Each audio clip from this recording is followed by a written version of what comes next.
웃음을 논하여 이루기를 미친 것이라 하였고 희락을 논하여 이루기를 저가 무엇을 하였는가 하는가 하였노라.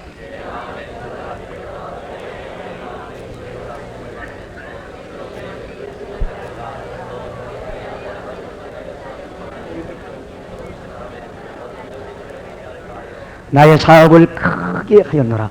내가 나를 위하여 집들을 지으며 포도원을 심으며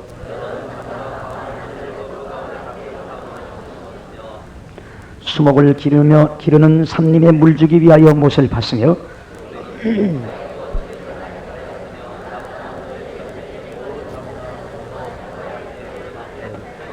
은금과 왕들의 보배와 여러 도의 보배를 쌓고 또 노래하는 남녀와 인생들이 기뻐하는 처와 첩들을 많이 두었노라.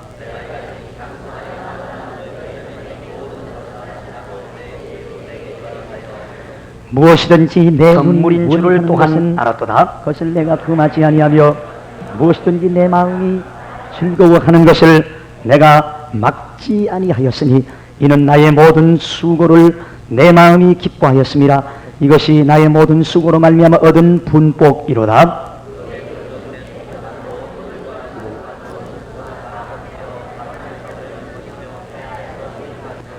할렐루야.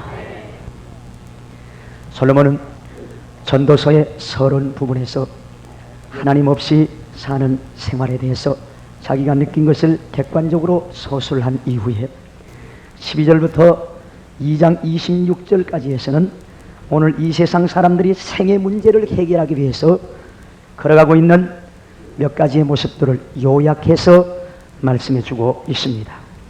하나님 없이 살고 있는 사람들은 일반적으로 이 본문에서 등장하는 세 가지의 길을 밟아서 가고 있습니다. 여러분이 이제 눈을 크게 뜨고 사람들을 살펴보면 전부 다 이 세 종류의 사람들로 사람들이 구분되는 것을 발견하게 됩니다. 첫째는 지성주의의 길, 둘째는 쾌락주의의 길, 셋째는 물질주의의 길. 사람들은 전부 다 하나님 없이 사는 사람들은 전부 이 세 가지 부류에 속합니다. 지성주의의 길은 어떤 길이고 쾌락 추구하는 쾌락주의의 길은 어떤 길이며 그리고 물질을 추구하는 길은 과연 어떤 길인가를 1장 12절부터 시작해서 2장 26절까지 해서 아주 상세하게 말씀을 증거해 주고 있습니다. 첫째, 지성주의의 길을 1장 12절부터 18절 그리고 2장 12절부터 17절의 말씀을 통해서 찾아보도록 하십시다. 이 솔로몬은 하나님의 말씀을 통해서 지성주의가 무엇이다, 지성을 추구하는 사람들, 다시 말하면 지식을 추구하는 것에서 인생의 의미를 찾는 사람들, 그 사람들의 특징 있는 모습과 그리고 그 사람들의 허구와 그 사람들이 다다르는 정점이 어떤 것인가 그렇게 알려주는데 12절부터 18절까지 해서 말씀을 해줄 뿐 아니라 또 2장 12절부터 17절까지의 말씀에서 반복해서 다시 더 상세하게 설명을 해줍니다. 지성주의의 길은 특별히 굉장히 큰 허점이 있습니다. 그 지성주의의 허점의 최대의 역사가 15절에 나와 있습니다. 15절 크게 읽어봅시다. 시작. 네, 이것이 바로 지성주의의 허구를 우리들에게 보여주는 구절입니다. 아무리 지식이 많아도 아무리 박박사를 수십 개를 따도 구부러진 것을 곱게 할 수 없고 이지러진 것을 펼 수 없도다. 이게 무슨 뜻입니까? 타락한 인간의 성품을 바꿀 수는 없다는 거예요. 아무리 지식을 많이 얻는다고 할지라도 아무리 많은 책을 탐독한다 할지라도 인간의 구부러진 성격을 바로잡을 수는 없다 이거예요. 구부러진 인간성을 회복시킬 수는 없는 것이 바로 지성주의의 허점이고 허구입니다. 솔로몬은 특별히 그 지성을 추구하는 지식을 추구하는 그 일을 얼마나 열렬하게 했는지 모릅니다. 12절 나 전도자는 예루살렘에서 이스라엘 왕이 되어 마음을 다하여 지혜를 써서 하늘 아래에서 행하는 모든 이 일들을 궁구하여 살핀 주 그는 지식을 얻기 위해서 하늘 아래서 자기 있는 힘을 다 해서 모든 일을 궁구를 했다 그랬어요. 궁구라는 것은 아주 상세하게 문제의 근원을 추적하고 밑바닥 뿌리로부터 파헤쳐서 아는 것을 말합니다. 문제의 근원을 뿌리로부터 파헤쳐서 아는 것. 그냥 수박 겉핥기식으로 표면만 살피는 것이 아니고 아주 밑바닥 뿌리까지 들어가 가지고 그것을 살펴하는 것이 궁구라고 합니다. 그 다음에 궁구만 알 뿐 아니라 그것을 살폈다, 살핀즉이라고 하는 말은 아주 다양하게 입체적으로 관찰을 했다 이거예요.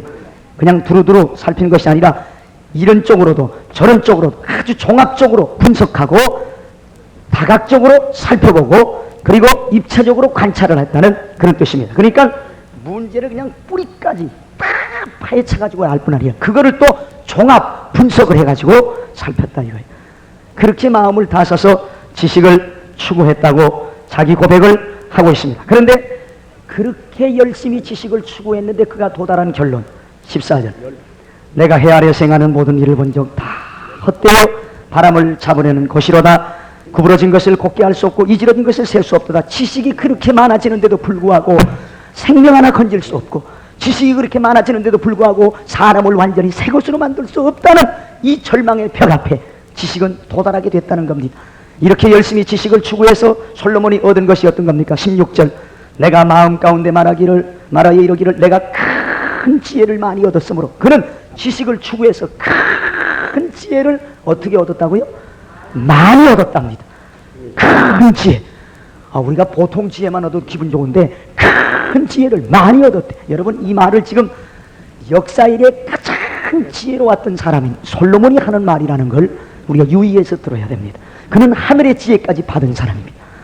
하늘의 지혜까지 받은 사람이 또 일반적인 지식, 세상적인 지식을 얻기 위해서 얼마나 몸부림을 쳤는지 마음을 다하고 전 힘을 기울여서 왕의 권세를 다 사용해가지고 뿌리까지 살펴보고 다각적으로 분석하고 종합적으로 관찰을 해서 지식을 얻고 또 얻었지만 그는 결국은 사람을 변화시키는 데는 지식이 아무런 소용이 없고 인간의 생명을 건지는 데는 지식이 아무런 역할을 못한다는 걸 깨닫게 됐어요.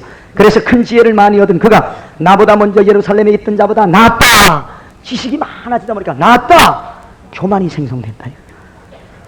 나보다 먼저 예루살렘에 사는 사람보다 낫다. 고린도전서 8장 1절의 말씀을 보니까 지식은 교만하게 한다. 사랑은 덕을 세운다. 오늘 성도들은 명확하고 명쾌한 지식을 가질 뿐 아니라 사랑으로 그 지식을 표현할 줄 아는 이 두 가지 내용을 동시에 지니고 표현해야 될 줄로 믿습니다. 지식을 갖기 원하시면 아멘 하십시오. 우리 모두가 일반적인 세상적인 지식뿐만 아니고 하나님의 지식을 가져야 됩니다.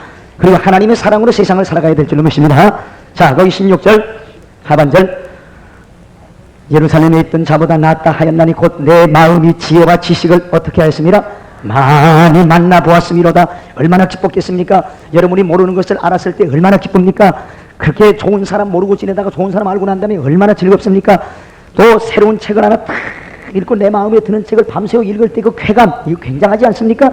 그러니까 많은 지식을 수없이 많이 만나보았다. 그러나 그의 결론 17절 18절 내가 다시 지혜를 알고자 하여 미친 것과 미련한 것을 알고자 하여 마음을 썼으나 이것도 무엇을 잡으려는 것인 줄? 바람을 잡으려는 것인 줄 깨달았도다. 지혜가 많으면 뭐도 많으니? 번뇌도 많으니 지식을 더하는 자는 근심을 더하느니라. 지혜가 많으면 번뇌도 많이 알다 보니까 근심 걱정이 더 많아. 이상구 박사 그냥 뭐 먹지 마라 알아놓으니까 뭐 엔돌핀이니 티인파군이 알아놓으니까 도골치 아파 이것이.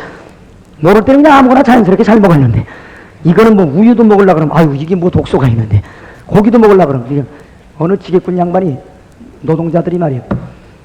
어저께 어느 목사님을 만났더니 막 화를 내면서 그 이상군지 뼈다군지 그거 한번 삽을 갖다가 주워가지고 밭을 가는 일을 좀 시켜보라고 말이지. 채소만 먹으라고 하겠는가 말이야. 그게 막 화를 내더랍니다. 자기가 그 채소만 먹고 살라고 전부 다 그렇게 해놨다고 그래가지고 한번 그 사람한테 그냥 곡괭이 들려가지고 삽 들려가지고 한번 일 좀 시켜보라고 말이지. 그럼 그 사람이 과연 그렇게 먹으라고 말하겠는가 그 말이야. 버르장머리 없는 사람이라고 그러는데 오늘 지식이 많은 사람들은 번뇌가 많아. 지식이 많을수록 걱정이 더 많아져. 이게 전부 바람을 잡으려는 것이죠. 세상에 기가 막힌 지식을 얻었던 솔로몬이 이런 결론에 도달을 했다. 이게. 그러니까 지식을 추구하는 사람들, 하나님 없는 지식은 허구입니다. 하나님 없는 지식은 허무입니다. 하나님 없는 지식은 결국 바람을 잡으려는 것입니다. 하나님을 경외하는 것이 지혜의 근본인 줄로 믿습니다. 오늘 하나님 그분 안에서의 지식은 의미를 갖습니다. 그분 안에서의 지식은 갈수록 활발하게 표현됩니다. 그분 안에서의 지식은 인간을 변하게 만듭니다.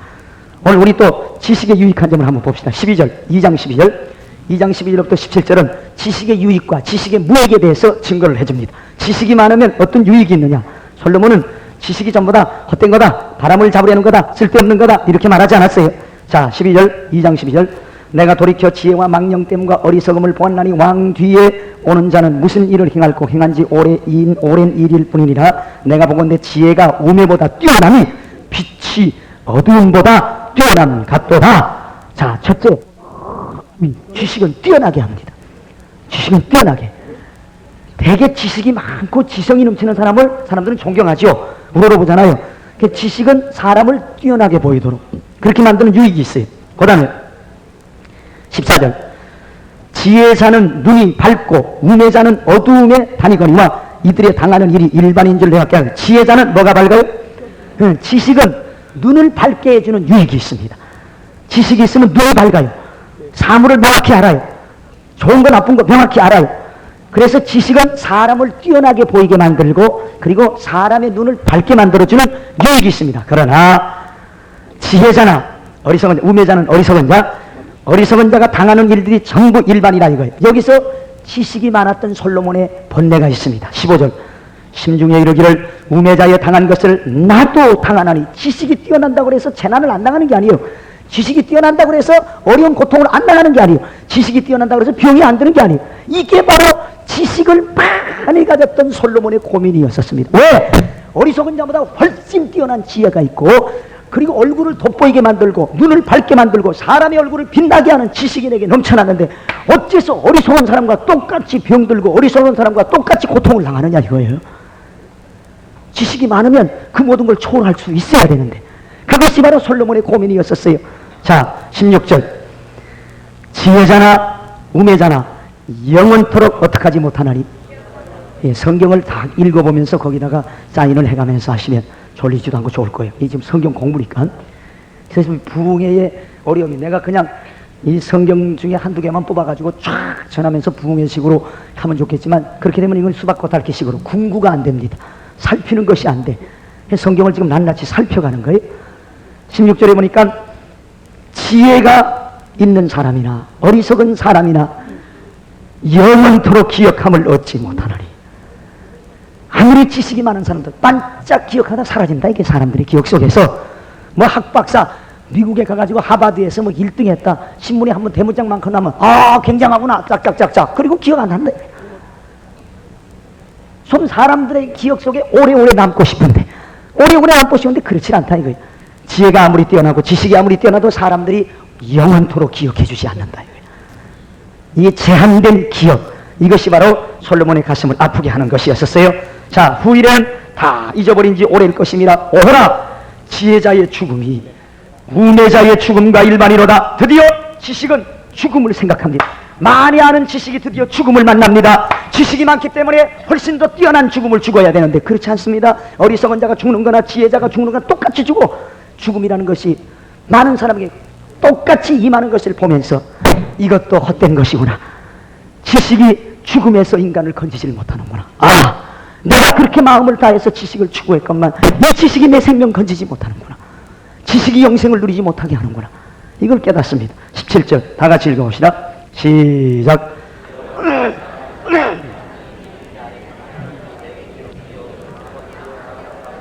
예, 지식이 그렇게 많았는데도 불구하고 한탄이 터져나옵니다. 내가 사는 것을 한하였노니. 그렇게 열심히 지식을 추구하는 걸 즐거움으로 삼고 지식이 있는 것이 생애 최고의 명예라고 생각하고 도전했건만 결국은 한탄만이 나오는 결론에 도달하게 되어지고 괴로움이 넘치는 그런 헛된 현장에 서게 되었다는 겁니다. 하나님 없는 지식 추구하는 사람들이 전부 다 요 길을 그대로 걷고 있습니다. 우리나라 사람들은 그냥 대학교 보내고 자식들 공부시키는 게 세계 1등이래요. 그것이 우리나라를 선진국으로 끌어올리는데 가장 큰 원동력이 되기도 하지만 그것 때문에 일어나는 부작용이 또 얼마나 많은지 몰라요. 인간을 완전히 지식을 습득하는 기계로 만들어가고 있다고요. 자식들을 전부 다 공부해가지고 지식을 추구하는 기계로 만들어가고 있어.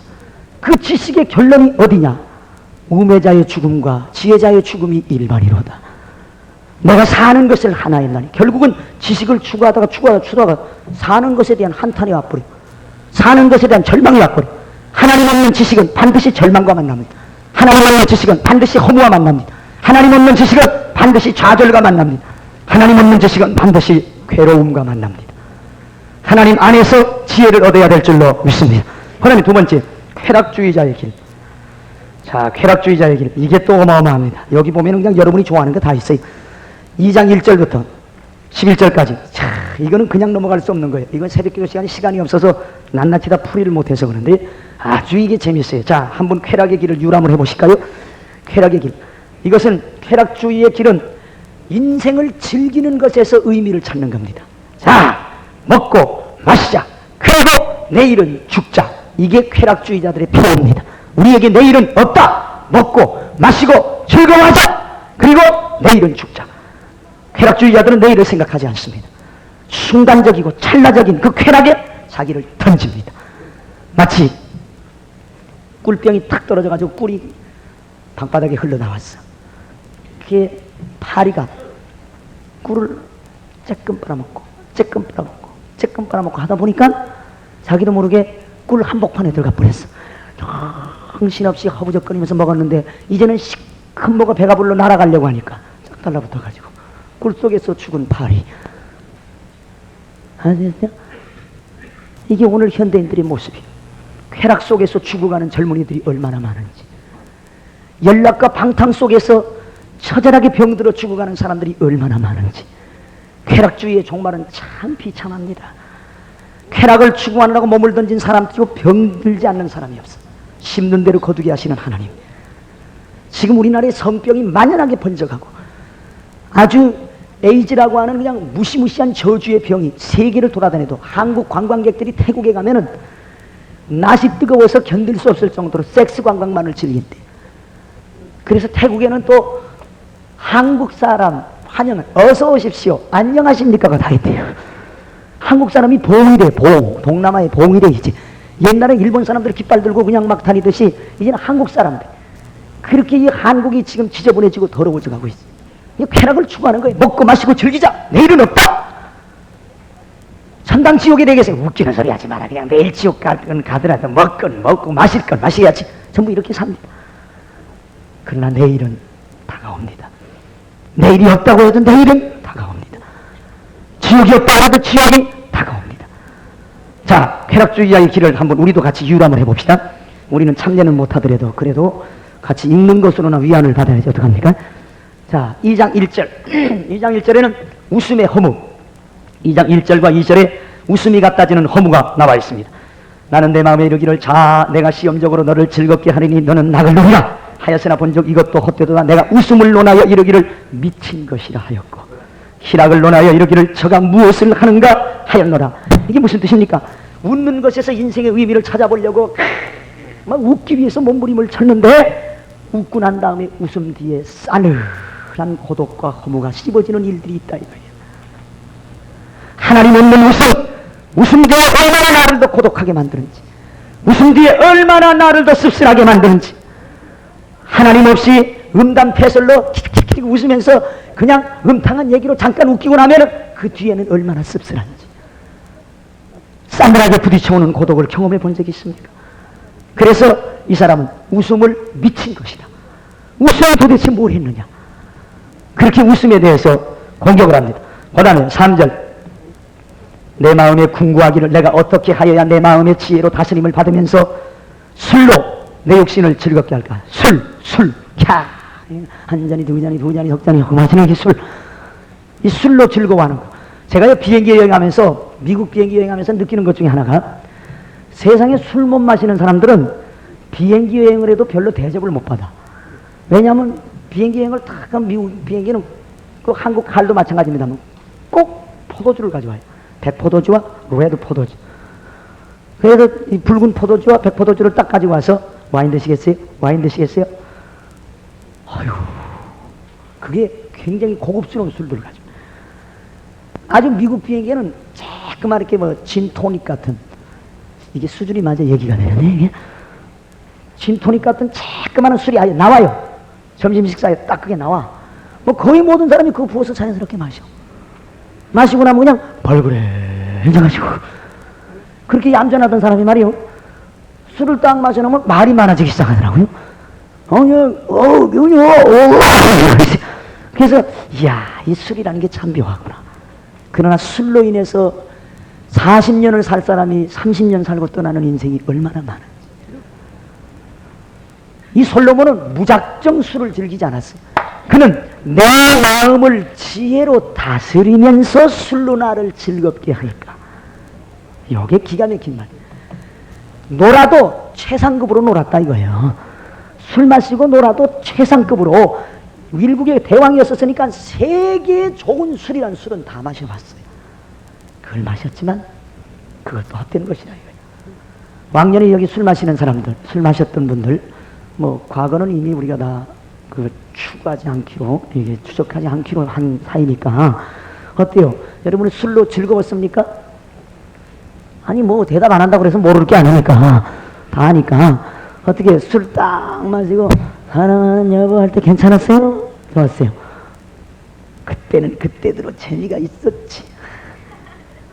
에? 그랬어요? 아, 왜 또 우리 집사님 얼굴이 시뻘개지고 그러죠 벌써. 나 같은 사람은 이걸 이해를 못해야. 왜? 술을 마시고 취해본 적이 없으니까. 그것도 한번 경험을 하기는 해야 되겠는데 언제 해야 될지 모르겠어. 근데 노아가 술 마시고 그냥 먹고 나니까 속에 열이 확 나는 모양이 먹으면, 그러니까 벗기 시작하는 거예요. 홀라당 벗기 시작했지. 그때는 벗기도 좋았어. 왜? 빤스가 없었으니까. 그때는 그냥 뭐 겉만 벗으면 후루룩이야 다. 그래서 그 노아가 500살이나 넘은 노아가 말이요, 먹고 니나노 닐리리 하다가 그냥 잤어. 그것 때문에 노아 가정에 비극이 시작되죠. 가장이 술 취하면 가정에 비극의 씨앗은 뿌려집니다. 가장이 술 취하면 가정은 비극과 불행의 씨앗이 뿌려집니다. 술 취하지 마십시오. 제일로 허무하고 무서운 겁니다. 술의 노예가 되어 있는 사람들, 비참해. 알코올 중독자들 보면요, 덜덜덜덜덜덜덜 술 없으면 맥을 못 써. 술이라 그러면 그냥 뭐든지 붙잡아. 아, 나야 뭐 한 잔만 딱 가진 내가 많이 아는가? 천만의 말씀. 술이란 게 그렇답니다. 처음에는 사람이 술을 마시고 그 다음에 술이 사람을 마신답니다. 나도 이거 어디까지나 들은 풍월이에요. 그냥 내가 해본 게 아니고. 사람이 술을 마시고 술이 사람을 마신대. 여기 지금 술이 사람을 마시는 사람 있으면 헷가닥 뒤집어져야 돼. 그렇지 않으면 파멸이 와요. 술벌해야 돼. 자, 봅시다. 3절. 술로 내 육신을 즐겁게 할까? 또 어떻게 하여 어리석음을 취하여서 천하 인생의 종신토록 생활하며 어떤 것이 쾌락인지 알까요? 4절. 나의 사업을 크게 하였노라. 사업가가 등장합니다. 술 가지고 안 돼. 웃음 가지고 안 돼. 사업을 해야지. 사업을 합니다. 내가 나를 위하여 집들을 먼저 지었어. 자, 집 하나 지어놓고 난 다음에 며칠 살다, 얼마 살다 보니까 또 더 큰 집이 생각나. 더 큰 집을 지었어.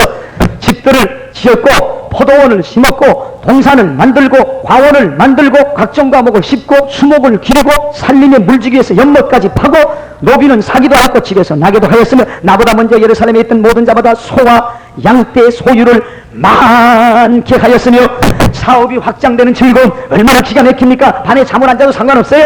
돈이 막 들어올 때는 이거는 구름에 떠서 사는 것 같아요. 돈 벌어본 사람들이나 이거 알지? 그렇지 않으면 졸고 앉았네. 에?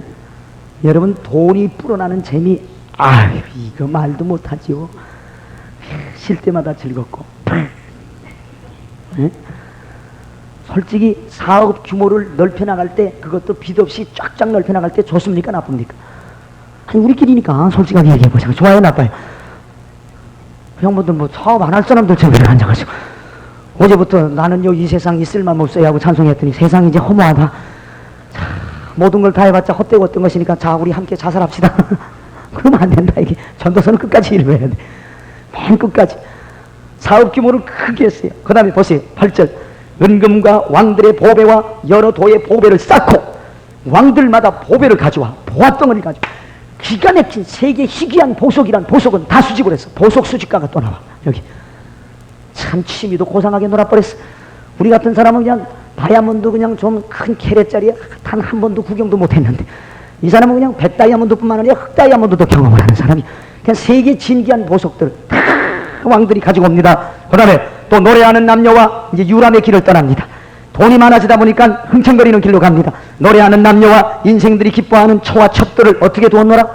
한둘이 아니고 어떻게 두었노라? 많이 두었노라 그랬어요. 많이 두었노라. 자그만치 1000명과 함께 즐겼으니까 8절 내가 이같이 창성하여 나보다 먼저 예루살렘에 있던 모든 자보다 진하고 내 지혜도 내게 여전하여 10절 이 10절을 한번 크게 읽읍시다. 시작.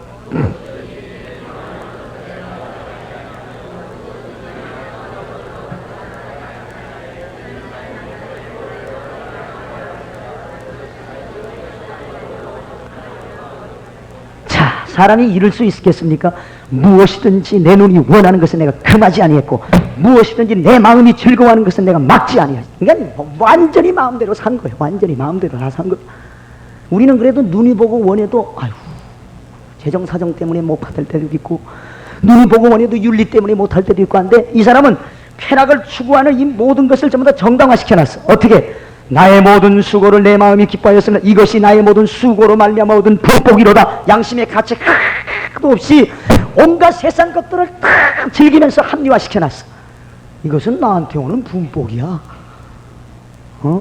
가난한 사람들 가난하게 사는 거하고 관계가 없어. 내가 왕이니까 내가 시큼 즐기는 거 이거 전부 다 정당한 거고 전부 다 합법적인 거야.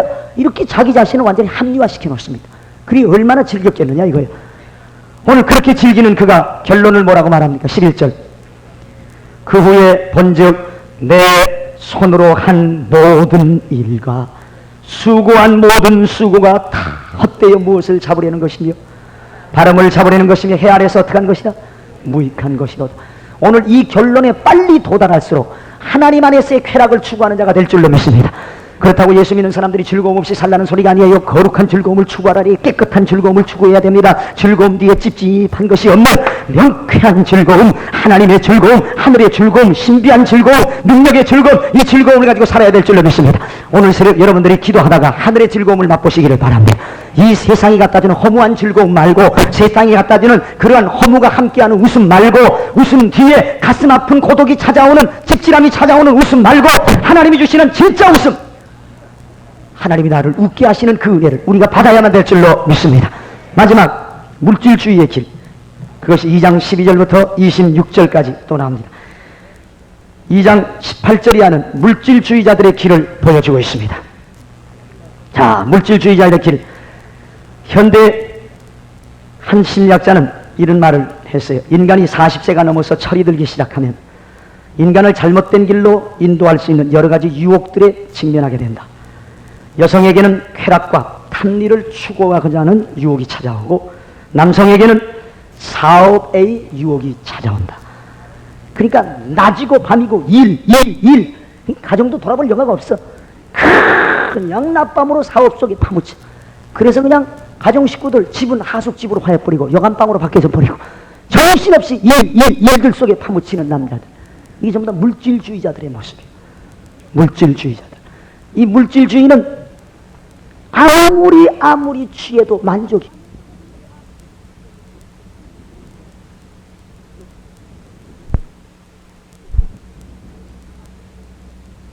그래서 탈무드에 보면은 재물에 대해서 이런 얘기를 했어요. 재물은 인간을 끝없이 목마르게 하는 것이다. 마치 바닷물을 마시는 것과 같다. 마시면 마실수록 더 목말라지고 더 많이 갖고 싶은 것이 재물이다. 그래서 결국은 조금 더 하다가 파멸하게 되는 것이 물질주의자입니다. 여러분 재벌들 보세요. 만족하냐고 물어보세요. 단 한 사람도 만족하다는 사람 없어. 조금 더 있었으면 좋겠는데. 따라서 합시다. 조금만 더. 그게 해요. 조금만 더 있었으면 좋겠는데. 여러분 이걸 그냥 우습게 따라하지 마세요. 여러분들에게 하나님이 재물을 주실 날이 있어요. 그때 조금만 더를 하지 않는 지혜가 있으면 하나님은 더 많은 걸 맡길 줄 믿습니다. 지금 여러분들이 수중에 있는 거 그걸로 만족합니까? 절대 만족하지 않습니다. 어떻게 하면 증권에다 투자를 해가지고 더 많이 뿔꿀까? 어떻게 하면 이게 부동산 사가지고 기가 막히게 한번 굴릴까? 돈이 있으면 그런 생각이 일어납니까? 안 납니까? 오늘 재미있는 얘기가 있죠. 형제간에 길을 떠나는 여행을 하다가 금덩어리를 하나 딱 발견했어요. 두 형제가 동시에 눈에 빛이 그냥 반짝 하는데 형이 금덩어리를 딱 가지고 둘이 배를 타는데 갑자기 동생이 있다. 형님 그 금덩어리 한번 만져봅시다. 그래? 그냥 금덩어리 동생이 받자마자 그냥 바닷물에 집어 던져버려. 야! 오늘 그걸 바닷물에 던지냐? 형, 이 금덩어리 없을 때는 참 형이 형 같았는데 금덩어리 쥐하고 나니까 형을 죽이고 싶은 생각이 자꾸 나가지고 도저히 견딜 수가 없어서 바닷물에 던져버린 거라고. 그러니까 형도 아우야, 나도 네가 없었으면 좋겠다는 생각을 가졌다. 이게 물질이요. 이게 재물이요. 그렇게 친절하게 싹 살아다가도 조금 자기에게 물질을 안 나눠준다 싶으면 그냥 팍 돌아서는 게 인간이에요. 믿음, 아이고 웃기는 얘기하지 말아요. 그렇게 믿음 생활 잘하더라도 물질이 시험에 탁 걸려버리면 그냥 사람 떠나고 교회 떠나고 지멋대로 해요. 그 사람은 믿음으로 하나님을 주인 노릇하고 하나님을 주인으로 섬긴 것이 아니라 물질을 주인으로 섬긴 사람들.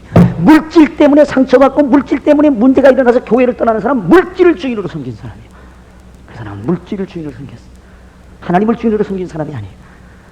제발 물질주의자의 길을 걸어서는 안 돼요. 미국에 갔더니만 참 그 한국 사람들이, 교포들이 비극적으로 세상을 떠나는 사람들이 가끔 있어요. 총 맞아 죽는 사람은 뭐 그건 말도 아니고, 어느 젊은 한국에서 엘리트 계층에 속하는 젊은 사람이 청운의 꿈을 안고 자기 두 부부가 자녀 둘 데리고 미국을 건너갔어요. 그래서 미국 건너가지고 어려울 때 그냥 취직을 하려고 몸부림을 쳐도 제대로 안 돼. 그래서 한국에서 대학원까지 다 나온 사람인데 차마 막 일은 할 수 없고 해가지고 취직자를 구했지만 안 돼. 할 수 없이 6개월 만에 청소, 빌딩 청소. 한국 사람들이 전부 다 이 청소하는 것으로부터 출발합니다. 거의 다. 우리 교회에서 간 사람들 전부 청소. 김숙기 집사도 청소. 가슴이 청소. 에? 전부 지금 청소하는 것으로 출발을 해요. 다들. 근데 이 사람이 청소하면서 이를 악물고 세 짭을 띄었어. 세 짭. 세 군데를 청소하러 뛰어다니니까 이건 낮이고 밤이 없는 거예요. 그렇게 한 1년을 지내니까 돈이 들어오기 시작해요. 그래, 돈 좀 벌자 해가지고는 이를 악물고 도전해서 10년도 안 됐는데, 불과 미국 간 지 5년 정도밖에 안 됐는데 엄청난 청소업자가 됐어. 청소업자. 그래가지고 자기 밑에 직공들을, 그 청소만 하는 사람을 한 100명 고용을 하는 어마어마한 돈을 벌었어. 그냥 $100만 이상의 돈을 벌어 거부가 됐는데도 친구들이, 여보게, 자네 이제 가정도 좀 돌보고 자네의 즐거움을 좀 찾아야 되잖아. 아니야, 조금만 더 벌고, 내가 조금만 더 벌면 일생을 안심하고 살 수 있을 것 같네. 그 조금만 더 해가지고 1년 더 하다가 갑자기 몸에 이상이 생겨서 병원에 가보니까 간경화, 간이 굳어지는 간경화. 살아달라고 막 몸부림을 쳐야 돼. 내가 이렇게 누워있으면 몇만 불이 날아가는데 하다 보니까 간경화가 간암으로 바뀌어 버렸어. 결국은 수백만 달러의 재산을 남겨놓고 세상을 떠났어. 그럼 그 부인은 자기 남편 세상 떠날 때 시커 울고 난 다음에 그 몇백만 달러 정리해가지고 한국에 와가지고 자기보다 9살 연하의 남자하고 땅까르덩 띵까르덩 띵까르덩 하고, 이것이 물질주의자의 허무예요. 보세요. 2장 19절. 응? 2장 18절 19절. 자, 읽어봅시다. 시작. 크게 좀 읽어요. 시작.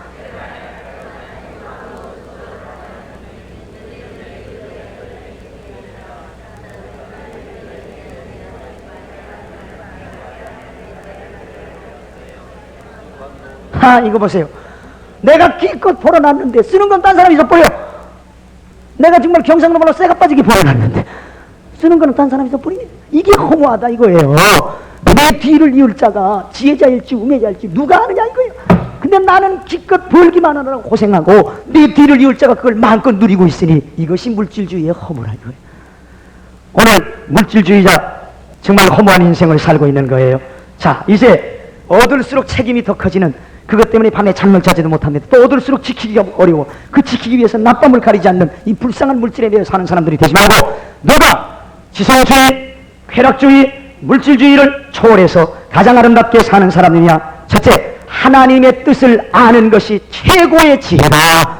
하나님의 뜻을 아는 것이 최상의 지식이다 생각하는 가치관을 정립해야만 됩니다. 하나님의 뜻을 아는 것이 최고의 지혜다. 왜? 여호와를 경외하는 것이 지혜의 근본이고 지식의 근본이니까 하나님의 뜻을 아는 것이 최상의 지혜다. 이런 가치관을 지니고 살아가는 사람들은 지성주의를 극복할 수가 있습니다.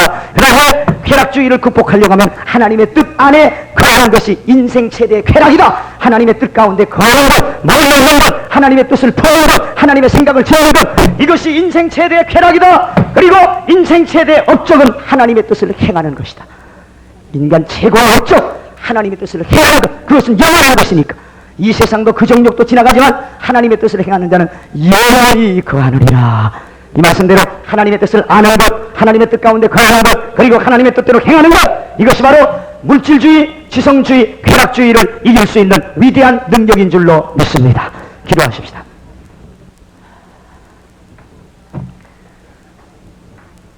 어제하고 오늘 새벽 벌써 전도서 1장 2장을 다 배웠습니다. 이제 3장 배울 차례입니다. 3장 1절부터 우리 교동문식으로 읽도록 하십시다. 948페이지. 천하의 범사가 기한이 있고 모든 목적이 이룰 때가 있나니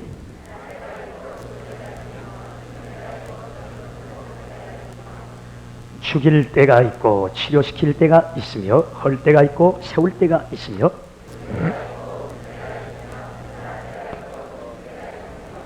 돌을 던져버릴 때가 있고 돌을 거둘 때가 있으며 안을 때가 있고 안는 일을 멀리 할 때가 있으며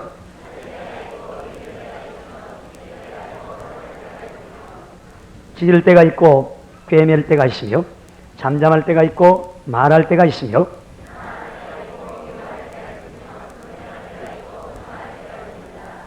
일하는 자가 그 수고로 말미암아 무슨 이익이 있어야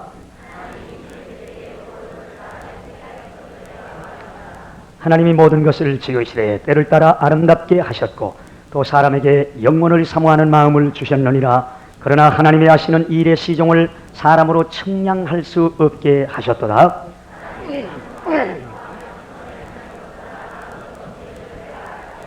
사람마다 먹고 마시는 것과 수고함으로 낙을 누리는 것이 하나님의 선물인 줄을 또한 알았도다.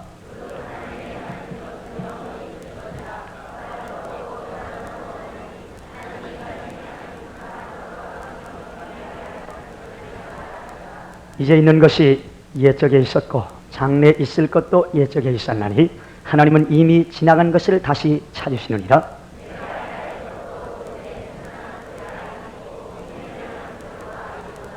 내가 심중에 이르기를 의인과 악인을 하나님이 심판하시리니 이는 모든 목적과 모든 일이 이룰 때가 있음이라 하였으며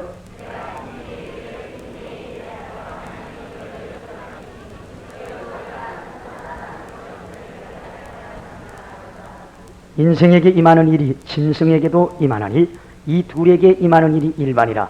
다 동일한 호흡이 있어서 이의 죽음같이 저도 죽으니 사람이 짐승보다 뛰어남이 없으면 모든 것이 헛됨이로다.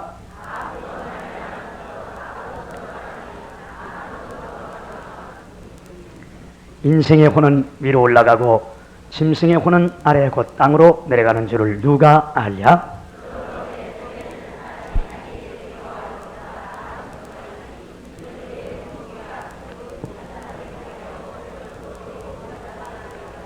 할렐루야. 하나님, 오늘 하나님께 사랑을 입고 사는 귀한 성도들이 하나님 면전에 나와서 하늘의 신령한 은혜를 더 받기를 원하는 열망으로 귀한 예물을 성별하여 하나님 앞에 드려야이다. 하늘에 계신 하나님, 소자한 사람에게 냉수 한 그릇을 떠주어도 결단코 상을 잃지 않겠다고 약속하신 그 주님께서 이제 저들의 드림을 즐겁게 받으신 줄로 믿습니다. 예물 드리신 분들의 마음에 원하는 소원이 예수 이름으로 꼭 이루어지게 하옵소서. 병든 자는 쌍나아지게 하시고 남편에 대한 기원은 응답되어지게 하시고 자녀에 대한 기원도 응답되어지게 하시고 축복에 대한 기원도 응답받게 하옵소서. 하나님, 귀한 성도들이 영광스러운 창대함을 받게 하옵소서. 나누어줄 수 있는 부여를 받게 하옵시고 주를 위해서 더 많이 투자할 수 있는 투자의 신기록을 세우게 하는 부여도 임하게 하여 주시옵소서. 이 세상도 그 정력도 다 지나가는 것인데 지나가는 것을 붙잡아 들려고 몸부림을 치지 말고 영원한 것을 위하여 사는 성도들이 다 되어지게 하여 주시옵소서. 오늘의 시간자들이 하나님의 말씀 앞에 섰습니다. 하나님의 말씀의 거울에 자신의 모습을 비추어 보기를 원합니다. 때 묻은 것은 제거해 주옵소서. 먼지 묻은 것 털어 주옵소서. 얼룩도 빠지게 하여 주옵시고, 하늘의 은사로만 채워지게 하시고, 하늘의 기쁨으로만 채워지게 하시고, 하늘의榮耀만 채워지게 하시고, 하늘의 능력으로만 채워지게 하시고, 하늘의 강건으로 채워지게 하시고, 주여, 하늘나라의 각양 온갖 좋은 것들이 다 임하는 놀라운 시간이 되시게 하여 주시옵소서.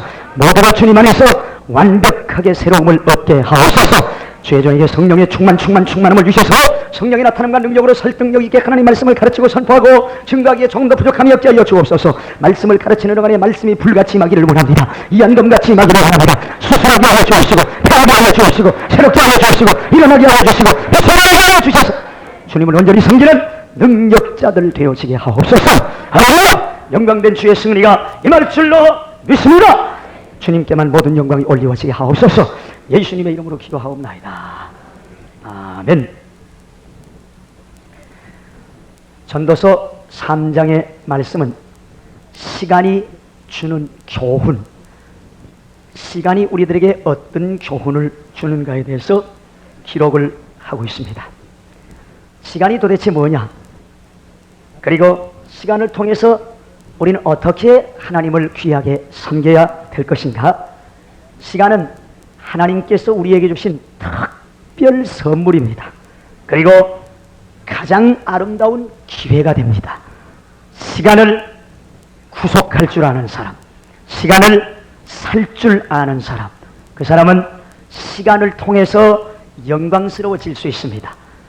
만물의 마지막이 가까운 이때에 때가 악하다고 말씀하시면서 세월을 아끼라고 권면해 주시는 그 에베소 5장 15절 이하의 말씀을 가슴에 새기며 세월을 아껴라, 그 말의 뜻은 뭐냐? 시간을 사라, 시간을 구속해라, 시간을 내 것으로 만들어라. 시간은 계속 흘러가는 것인데 흘러가는 시간을 붙잡아 두려고 하지 말고 흘러가는 시간을 내 것으로 만들어서 시간과 같이 흘러가면서 시간을 통해서 영광스러워지라. 바로 우리는 시간의 주인공들이 되어야 될 줄로 믿습니다. 이제 우리에게 하나님께서 매일매일을 주시고 계신데 이 매일매일의 시간대 속에서 우리의 모습이 시간의 주인 되시는 하나님의 뜻대로의 모습으로 화해지는 것, 하나님이 열망하시는 줄로 믿습니다. 자, 먼저 3장 1절부터 9절까지 시간이 주는 긍정과 부정, 시간이 주는 긍정과 부정의 교훈이 거기 나와 있습니다. 여기 보면 28가지의 때가 기록되어 있습니다. 28가지의 때, 28가지의 시간이 기록되어 있는데 14가지는 긍정적인 때고 14가지는 부정적인 때입니다. 우리는 시간의 흐름 속에서 긍정적인 사건을 만나기도 하고 부정적인 사건을 만나기도 합니다. 그런데 시간의 흐름 속에서 긍정적인 사건을 계속해서 만나는 사람들은 삶을 낙관하는 낙천주의자가 됩니다. 그러나 시간의 흐름 속에서 부정적인 사건들, 죽음, 질병, 노세, 불행, 이런 어려운 사건들과 만나면 그러면 그는 부정론자, 부정주의자가 되어집니다. 부정적인 사람이 되어지고 말아요. 그래서 오늘은 시간이 주는 긍정과 부정의 흐름 속에 밀물이 떠내려가고 있는 우리가 이 시간이 주는 모든 사건들을 잘 종합시키고 융화시키고 소화시키고 흡수시켜서 시간이 주는 긍정은 영광스러운 빛으로 화하게 하고 시간이 주는 부정은 긍정으로 바꾸는 기적을 연출하는 사람들로 살아야 될 줄로 믿습니다. 그래서 시간이 내게 긍정을 주더라도 나는 더 큰 믿음의 사람으로 화해지고 시간이 나에게 부정적인 사건을 주더라도 부정적인 사건 때문에 상처를 입고 부정적인 사건 때문에 고통을 당해서 말할 수 없이 이지러진 모습으로 회색빛 얼굴로 절망적인 모습으로 슬픔에 가득 찬 내용으로 살아가는 것이 아니라 아무리 인생살이 속에서 부정과 불행을 많이 경험했다 할지라도 우리 주 예수 그리스도의 은혜로 인해서 밝고 찬란한 모습으로 자신의 삶을 연출하는 지혜로운 사람들이 되어야 될 줄로 믿습니다. 시간이 주는 어떤 사건이든지 간에 하나님을 향한 믿음을 가지고 시간을 수용하면, 사건을 수용하면 우리는 승리자가 될 줄로 믿습니다. 그러나 하나님을 잊어버리는 순간 우리는 시간이 주는 부정적인 사건으로 인해서 슬픈 인생의 주인공으로 종말을 고하게 되었습니다. 자, 먼저 시간이 주는 긍정적인 사건을 찾아봅시다. 첫째, 시간은 우리들에게 생명을 제공합니다. 날 때가 있고, 그래서 날 때, 생명, 얼마나 귀합니까? 우리는 시간 속에서 태어났습니다. 시간은 우리에게 생명을 주었습니다. 하나님은 시간을 통해서 우리에게 생명을 안겨주시고 생명의 근원자이신 하나님을 생명으로 섬기게끔 섭리하신 줄로 믿습니다. 우리는 두 생명을 받았습니다. 하나님의 정상인 육체와 함께 있는 생명을 받았고